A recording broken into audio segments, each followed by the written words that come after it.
March is a particularly rough month for weather in the Midwest. They are precariously positioned between the lingering Arctic influence draping down from Canada and the moisture-laden warmth coming up from the Gulf of Mexico.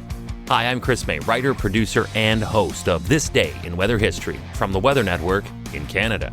From March 14th through the 31st of 2019, a truly historic Midwest flooding inundated millions of acres of agriculture, while also totally overwhelming cities and towns, causing widespread damage to roads, bridges, levees, and dams.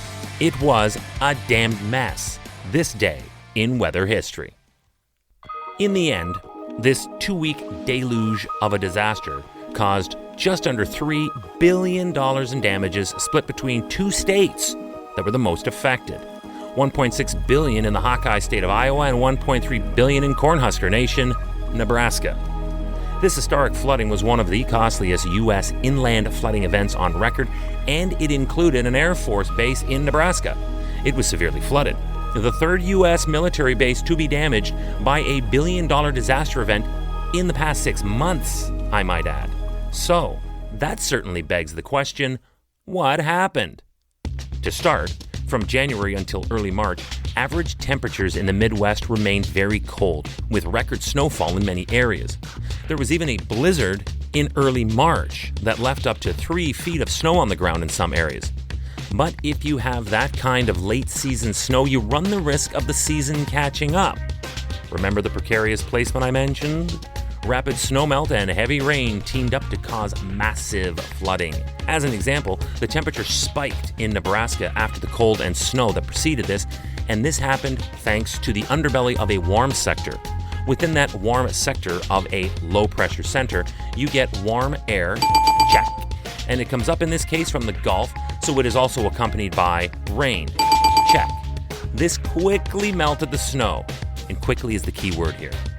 Because of the months of frozen cold and snow on the ground, it was hard and therefore not able to absorb any meaningful amount of rain or melt, and that subsequently led to an unprecedented runoff event into local streams and rivers. Now you had supersaturated soil combined with an elevated river flow from the previous fall, and this resulted in a severe widespread flooding across the entire middle of the United States. Remember that this day in weather history can be enjoyed a number of ways. Right now, you're listening to the full version of today's story on your favorite podcast provider, and I thank you for that. But there's also the daily podcast video short. I shoot them right here in my podcast recording studio, so therefore you get perspective of how I do things around here. So after listening to the full story, go check out the podcast video short on television or online anytime at theweathernetwork.com/weather history. So the ground was frozen, and that led to the flooding. Therefore, if that was the case, then naturally many of the rivers were also still frozen over with a thick layer of ice. What happens when the temperature spikes and we get a heavy rain? We get melt, a rapid melt, so that there will be a sudden flow of the river. A sudden flow means something jarring is happening, and that was enough to break up and dislodge massive chunks of ice that then traveled downstream, acting like a plow. The situation is now out of control. The ice-choked Niobrara River in northern Nebraska burst through and destroyed Spencer Dam, and that sent a wave of water and massive ice slabs down into towns and fields. This charging surge of ice slabs and water destroyed a restaurant while also clogging bridges that had not already been washed away by the ice plows along the river. Hold on, we're far from done here. As the season gave way to spring, it stayed unsettled and wet, as was the summer that followed, and then the fall after that. And this kept big stretches of the Missouri River flooded for much of the rest of the year. As a matter of fact, it took until December 19th, 6 days before Christmas, for Nebraska to finally be 100% free of any National Weather Service flooding warnings, watches, or advisories.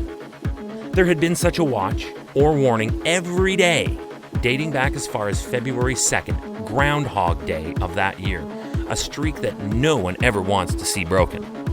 And the Mizzou River was not the only one affected. Stretches of the Mississippi were also in flood advisories for months.